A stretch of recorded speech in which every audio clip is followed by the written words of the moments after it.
Bonjour à tous, je suis très heureux de vous retrouver en direct d'Antony dans les Hauts-de-Seine pour conclure notre carême.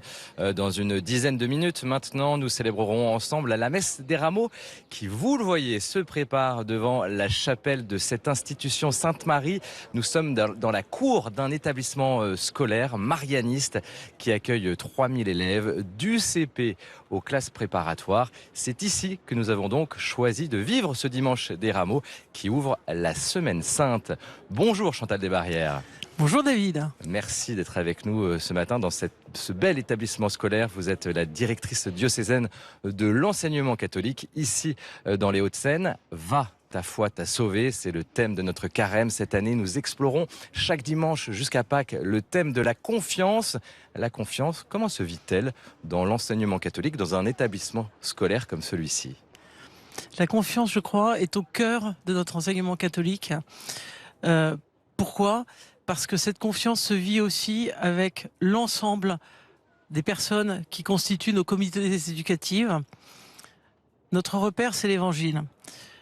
Cette confiance, c'est l'écoute, c'est l'attention, c'est la place pour chacun. Cette place pour chacun, c'est celle des jeunes, c'est celle des parents et c'est celle de l'ensemble des acteurs de nos établissements. Comment on fait confiance aux jeunes ? Comment on leur donne confiance ? Est-ce que d'ailleurs, deux mouvements qui vont ensemble, on leur fait confiance et ils ont confiance ? Alors, je ne vous donnerai pas de leçons absolues, restons extrêmement Non, mais humbles. vous avez une expérience. Peut-être quelques convictions, Oui. peut-être pas des certitudes, mais des convictions, celles que les jeunes ont besoin de cette écoute, ont besoin d'un espace de liberté, ont besoin d'un espace d'indépendance, mais ont aussi besoin d'un espace d'intériorité, d'un espace de certitude et d'un espace de stabilité. Donc c'est ce que nous essayons de faire, chacun dans nos responsabilités. Les jeunes, lorsque l'on voit l'espace que nous pouvons leur laisser, quand ils prennent des initiatives, lorsque ça vient d'eux, et peut-être que le secret est là, si cela vient d'eux, alors la dynamique est là. Il faut que ça vienne de ça, c'est important. Peut-être pour les professeurs qui nous entendent. Et que je remercie particulièrement pour le travail formidable qu'ils font aux côtés des élèves. Bien sûr que là nous toucherons à la pédagogie et bien sûr que c'est une dynamique qui se travaille en équipe. Ça aussi, c'est une force de l'enseignement catholique, je crois vraiment. Ce travail en équipe, cette écoute, cette relecture que nous pouvons avoir et laisser dans cette relecture la place de la relecture aux jeunes, puisque cette confiance aussi, eh bien, elle viendra de ce que lui-même, dans son intériorité, a pu découvrir de lui. L'intériorité, c'est ce qu'on découvre ici aussi dans un établissement scolaire, c'est important. Ça peut paraître étonnant. Qu'est-ce qu'on découvre exactement de soi dans un établissement scolaire ? Je suis étonné que vous trouviez que l'intériorité est quelque chose d'étonnante. Je pense que c'est une structure fondamentale intérieure. Alors, c'est notre colonne vertébrale. C'est notre conviction ici aussi, mais c'est pas forcément, quand on est jeune en plus, on pense pas forcément à ça. C'est vrai. Et c'est peut-être là le rôle de l'accompagnateur que nous sommes, nous les adultes, dans l'enseignement aux côtés de nos élèves. Comment peut se vivre cette intériorité ? À travers les différentes propositions qui sont faites. Chaque établissement a aussi sa proposition propre. Nous sommes ici dans un établissement congréganiste, marianiste bien sûr. Des spécialistes de l'éducation. Et spécialistes comme d'autres de l'éducation. Et il est vrai que cette unité d'église, le travail avec justement des charismes propres à certaines congrégations et bien évidemment les établissements diocésains qui travaillent directement également avec notre évêque ici sur le 92, Monseigneur Mathieu Rouget. Eh bien c'est aussi cette unité d'église que nous devons porter et que nous avons la joie de porter parce que l'unité crée aussi la stabilité et la sérénité pour les jeunes. Donc cette intériorité, bien évidemment, c'est tout le travail d'un accompagnement. Ça commence jeune et ça va bien évidemment... En fait, je pense que ça ne s'arrête jamais. Ça ne s'arrête jamais, mais ça s'apprend jeune, en effet. Intériorité, c'est important, alors qu'aujourd'hui, c'est le dimanche des rameaux. Vous le voyez, là, juste devant nous, dans cette cour d'école, on se prépare à célébrer cette messe des rameaux qui ouvre la Semaine Sainte.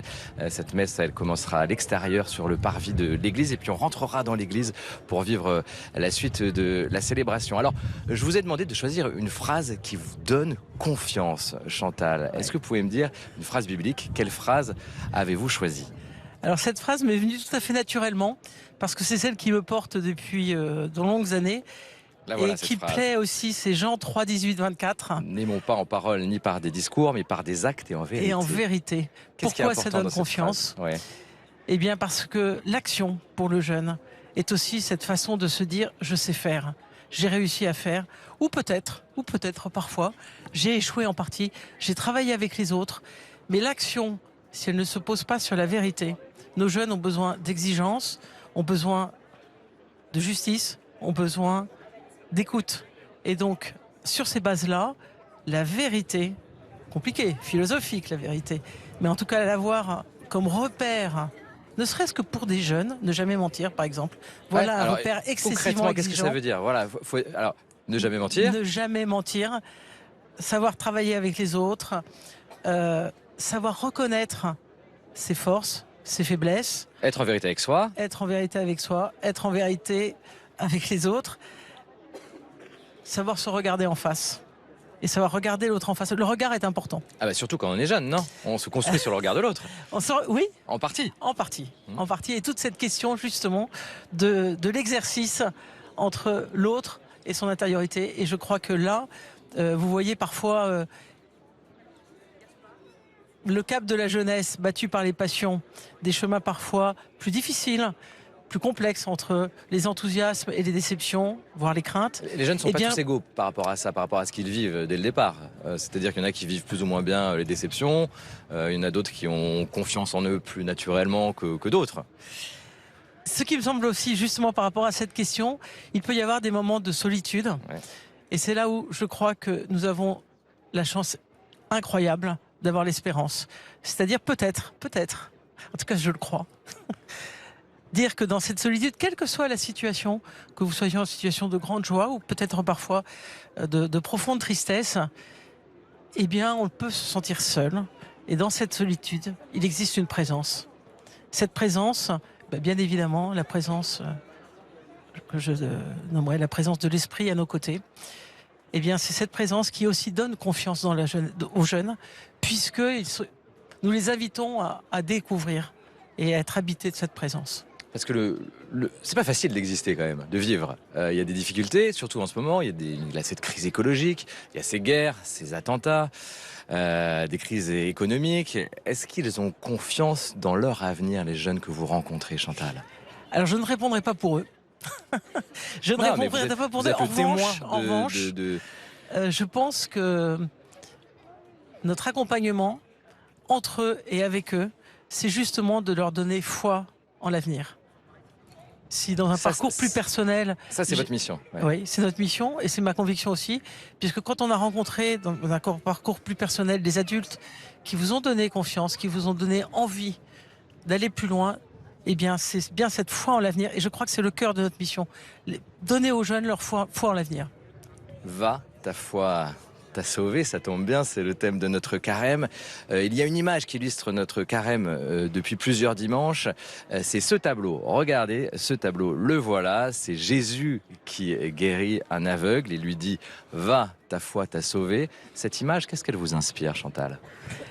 Elle m'inspire la présence du Christ à nos côtés, en permanence. Elle m'inspire la confiance que le Christ nous offre. Justement, ta foi t'a sauvé. Moi, le Christ nous dit, je serai toujours à tes côtés et ne désespère jamais. Ta foi t'a sauvé. Et la foi, je le pense, effectivement nous sauvera tous, parce que c'est là où nous trouvons nos forces, notre énergie et la possibilité de dépasser aussi, bien évidemment, ce que vous exprimez est une réalité. Peut-être que notre devoir aussi, notre mission, c'est d'accompagner les jeunes pour qu'ils restent dans les actions, là où ils peuvent être, efficaces, là où ils peuvent justement être acteurs de la société. Et c'est ça aussi qui les motive énormément. C'est-à-dire qu'ils puissent changer la société, peut-être, quelque part. Du moins être acteurs, mettre leur pierre à l'édifice. Ouais. Restons très humbles et changer la société, bien évidemment. En tout cas, qu'ils soient habités par cette vocation, par cette volonté, mais surtout que à petits pas, à côté, là où ils sont, là où ils ont envie d'aller, là où ils se sentent capables de donner, eh bien, ils aient cette force intérieure qui leur permette de le faire et de se réaliser. Parce que c'est dans la réalisation personnelle qu'effectivement, cette confiance leur permettra de se développer, de se nourrir régulièrement.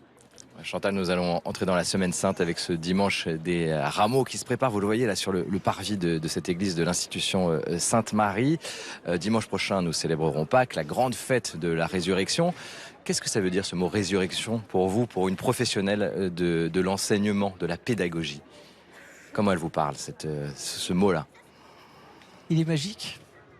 Il est magique, c'est ce qui nous distingue ce qui distingue notre foi de toutes les autres religions.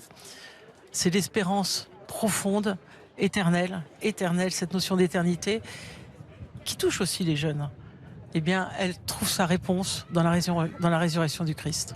Eh bien, voilà une belle transition pour passer à la messe, la célébration qui va donc débuter, la messe des rameaux à l'extérieur de cette institution Sainte-Marie, ici à Antony dans les Hauts-de-Seine. C'est dans 2 minutes maintenant, mais d'abord je vous propose de rencontrer celles et ceux qui ont préparé ce direct pour nous. Regardez.